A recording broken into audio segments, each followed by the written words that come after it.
来乡亲啊，咱继续来看这个八卦山顶上界出名的农特产，就是王梨。啊，讲这个王梨叶啊，会当用来做纸。南投凤山社区举办儿童营队，教小朋友做王梨纸，嘛，互囡仔会当来认捌到家乡的产业。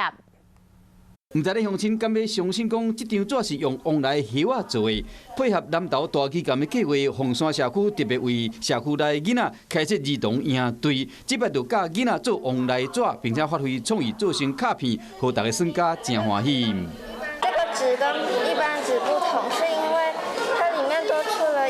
凤梨的那个什么触感，就是感觉酥酥的，也有凤梨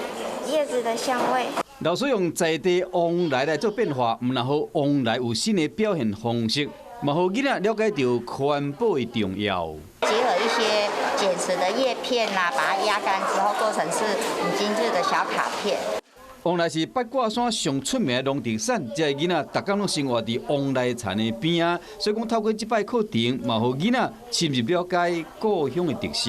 Hello， 大家好，我是乃瑜，要教给大家2个任务。第一个，华视新闻的脸书专页，你按赞了吗？还有华视新闻的 YouTube 频道，赶紧订阅起来，还要记得按赞，开启小铃铛哦。